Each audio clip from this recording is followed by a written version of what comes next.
Hi all, Tinglish teacher here. Welcome back to our channel. I hope everyone is doing well.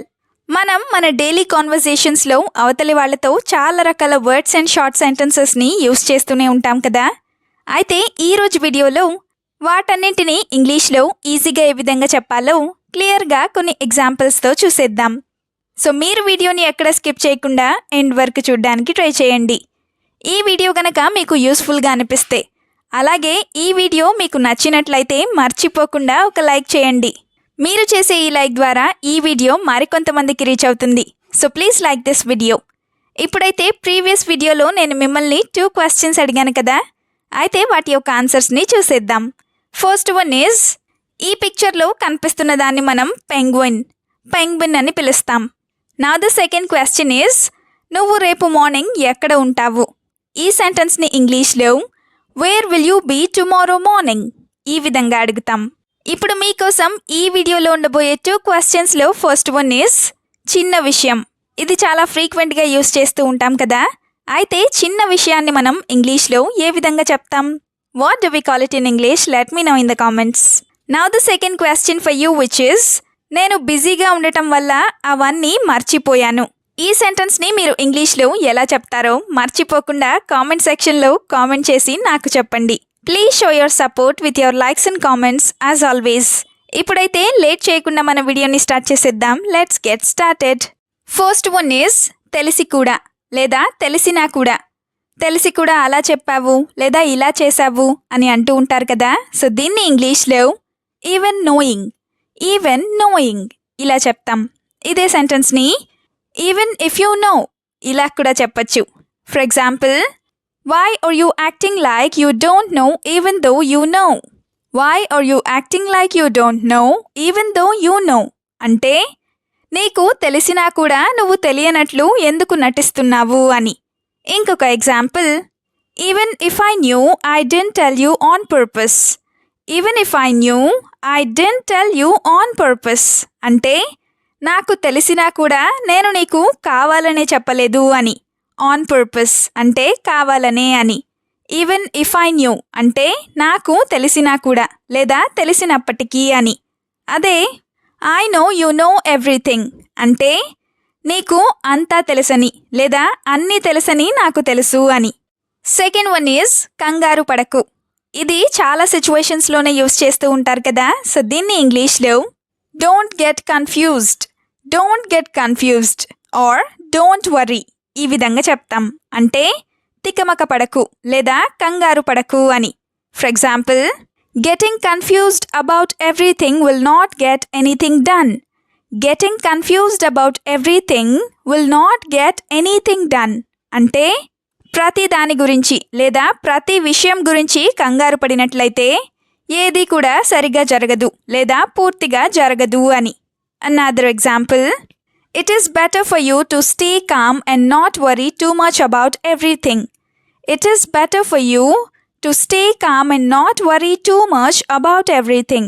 అంటే నువ్వు ప్రతిదానికి కంగారు పడిపోకుండా ప్రశాంతంగా ఉండటమే నీకు మంచిది అని. Now the third one is అంతేమీ లేదు లేదా అంతగా లేదు. దీన్నే పెద్దగా లేదు అని కూడా చెప్తూ ఉంటాం. సో దీన్ని ఇంగ్లీష్లో nothing much or there is nothing much ఈ విధంగా చెప్తాం. For example, there was nothing much, everything was normal. there was nothing much, everything was normal అంటే అక్కడ అంతగా ఏమీ లేదు, అంతా మామూలుగానే ఉంది అని. ఇంకొక example, nothing much to say, life is going on normally. nothing much to say, life is going on normally అంటే చెప్పడానికి పెద్దగా ఏమీ లేదు, లైఫ్ అంతా నార్మల్గానే నడుస్తూ ఉంది లేదా సాగిపోతూ ఉంది అని. ఇంకొక example, her words made me angry but I didn't say anything much.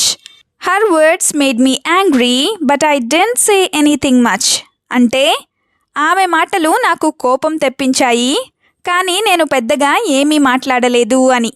Now the fourth one is వెళ్ళాల్సిందే లేదా వెళ్ళి తీరాలి ఇలా చెప్తూ ఉంటారు కదా. దీన్ని ఇంగ్లీష్లో you have to go or I have to go ఈ విధంగా చెప్తాం. ఇదే సెంటెన్స్ని you must go or I must go ఇలా కూడా చెప్పచ్చు. For example, If you want money, you have to do a job. If you want money, you have to do a job. అంటే నీకు గనక డబ్బులు కావాలంటే నువ్వు పని చేయాల్సిందే లేదా ఉద్యోగం చేయాల్సిందే అని. ఇంకొక example, do I have to walk from here? Do I have to walk from here అంటే నేను ఇక్కడి నుంచి నడవాల్సిందేనా లేదా నడవాలా అని. Another example, there is no train route from here, so you have to go by bus.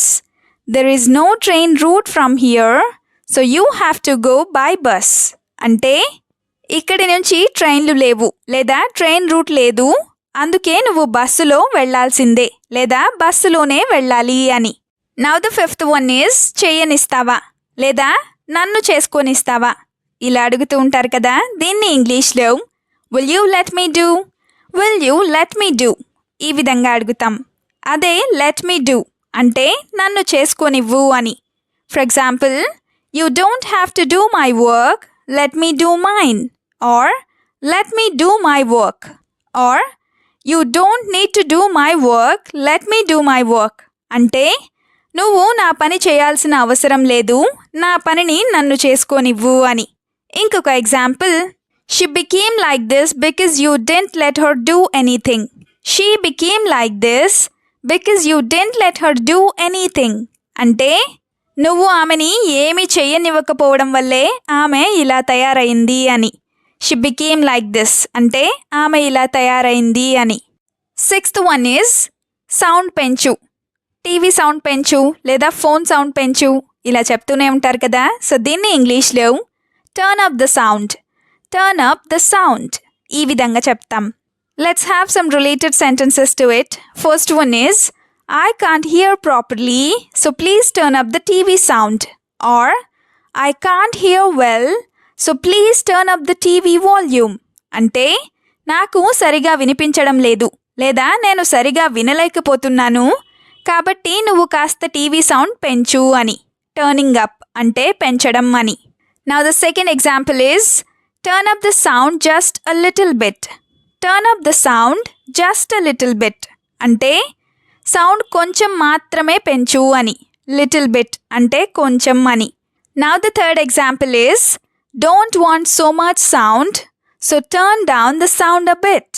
Don't want so much sound, so turn down the sound a bit అంటే అంత సౌండ్ వద్దు కాబట్టి నువ్వు సౌండ్ తగ్గించు లేదా కాస్త సౌండ్ తగ్గించు అని. నెక్స్ట్ వన్ ఈజ్ పనిలో ఉన్నావా. ఇది చాలా ఫ్రీక్వెంట్గానే యూస్ చేస్తూ ఉంటారు కదా. సో దీన్ని ఇంగ్లీష్లో are you at work, are you at work ఈ విధంగా అడుగుతాం. అదే ఆర్ యూ వర్కింగ్ అంటే నువ్వు పని చేస్తున్నావా అని. For example, are you working or free, are you working or free అంటే నువ్వు పని చేస్తున్నావా లేదా ఖాళీగా ఉన్నావా అని. ఇంకొక example, if you don't have anything to do, I need to talk to you for a while. If you don't have anything to do, I need to talk to you for a while అంటే నీకు పని లేకపోయినట్లయితే లేదా చేయడానికి పనేమీ లేకపోయినట్లయితే నేను నీతో కాసేపు మాట్లాడాలి అని. మరొక example, I am at work and I will call you later. I am at work and I will call you later అంటే నేను పనిలో ఉన్నాను అందుకే నేను నీకు తర్వాత కాల్ చేస్తాను లేదా తర్వాత ఫోన్ చేస్తాను అని. Now the last one is అసలేమైంది లేదా అసలేం జరిగింది ఇలా అడుగుతూ ఉంటారు కదా. దీన్ని ఇంగ్లీష్లో what actually happened, what actually happened ఈ విధంగా అడుగుతాం. దీన్నే యాక్చువల్లీ వాట్ హ్యాపెండ్ ఇలా కూడా అడగొచ్చు. For example, tell me how you actually fell. Tell me how you actually fell అంటే నువ్వు అసలు ఎలా పడిపోయావో నాకు చెప్పు అని. Second example is I really don't understand why this is happening to me.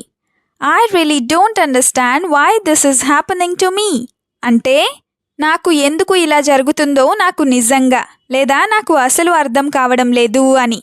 Now the third example is why did you actually go to their house.